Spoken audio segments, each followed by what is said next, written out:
Okay, so we'll begin with Python. First, we'll check whether Python is installed or not on the system. And to do that, we'll use command python p, and the argument is version. As you can see, we have Python 2.7.18 installed. This is the version which came pre-installed on Mac. But since now we have Python 3, we need to use Python 3. So let us see whether it is installed or not. And for that, the command is python 3. Yes, we have Python 3.9.10 installed, and we'll be going to use this version in our course. Let us see where the Python 3 is installed. For that, we'll use command which, and name of the binary, it's Python 3. So it's installed through Homebrew, so it is under the Homebrew folder. Let us write a hello world program. So we'll first start by creating a file in our editor. Yeah.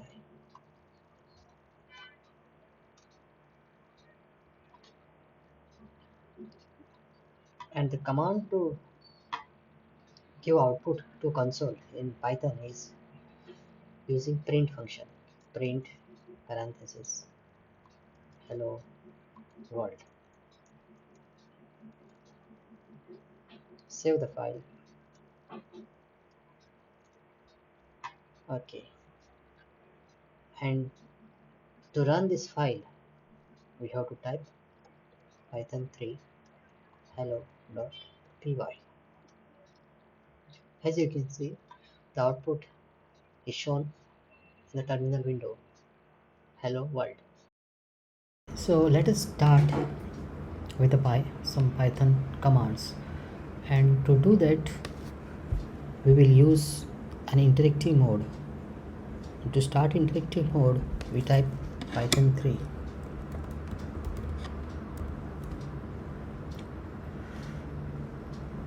So now we are at Python prompt, which is indicated by 3 bracket symbols. Here we can give any Python command and it will be executed and output will be shown on the screen. For example, if we type print some text and press enter, it will be executed. This function print will be executed and the output will be shown on the next line. So in this case, some text is the output.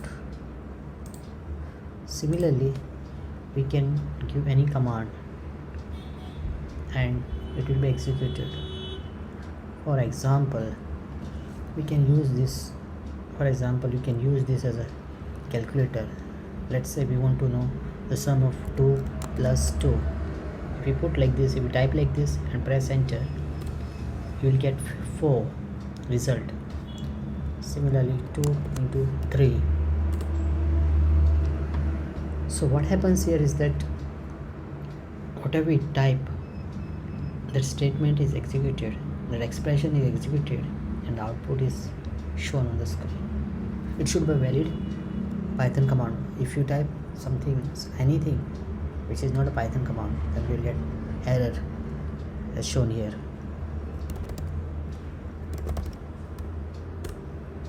See, it is an error. It says name something is not defined. So we'll be using this interactive mode to learn Python. Now let us see how to define a variable. Variable is something which holds value. So in Python, we define variable by assigning it some value. For example, let's say we want to have a variable name called name. So we'll define it like this. Name equals to John. So with this statement, a new variable name has been created, and value equal to John has been assigned to it. To see the value, we can use the print function. What is stored inside the name will, as you can see, the value returned is John. So we can create a variable and assign value to it in one statement using this format. Similarly, we can define multiple variables, many variables in one statement as follows: a, b, c equals to 10, 20.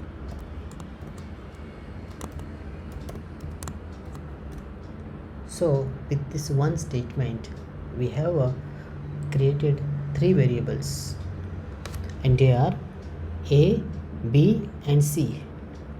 A is holding the value equal to 10, b has a value of 20, and c has a value pond. We can check with print.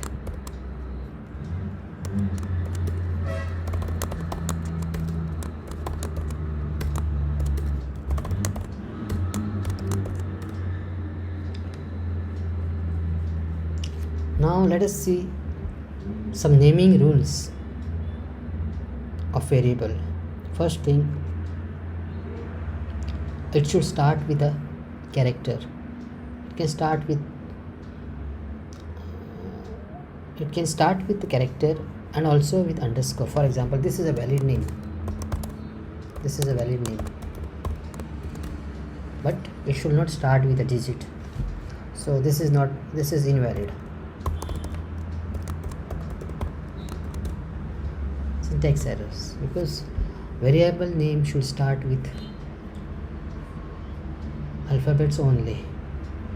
Variable names are case sensitive. Name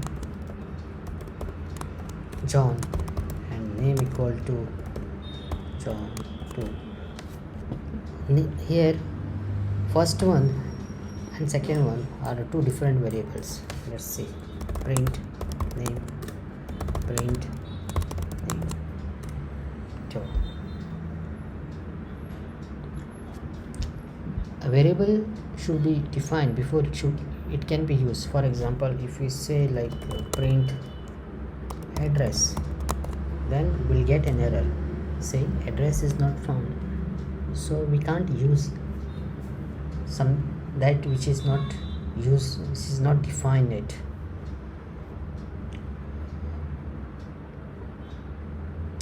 Also, we can unassign the value from the variable by using a keyword called none. So current value is name, and if you want to unassign it, we can say name is equal to none.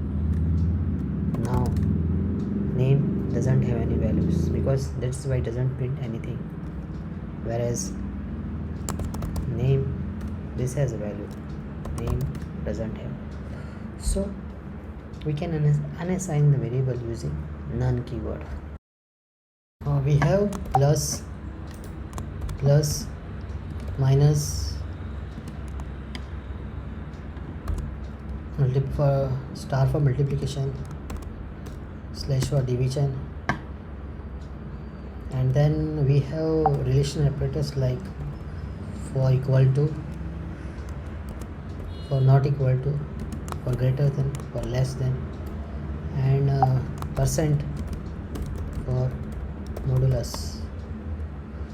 So we can compare two variables or two constants as follows. Let's say 3 equals to 4, it returns false. 3 not equal to 4, it returns true. Also 3 plus 2, 3, 6.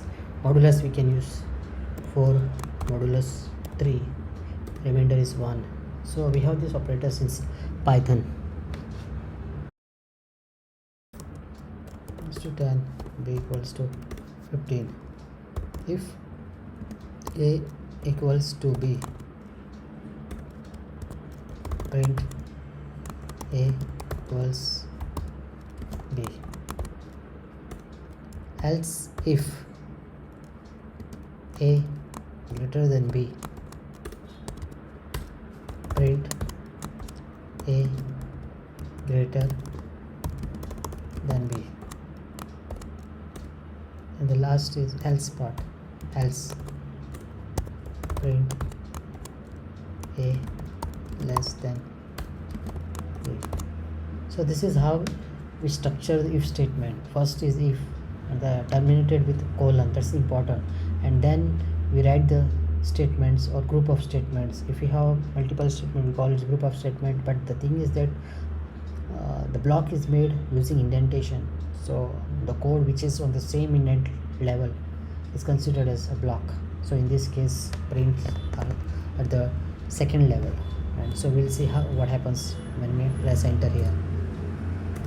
So has been terminated, executed, and as per the if condition, the value, the result we got is a less than b. Okay, a less than b, since a is 10 and b is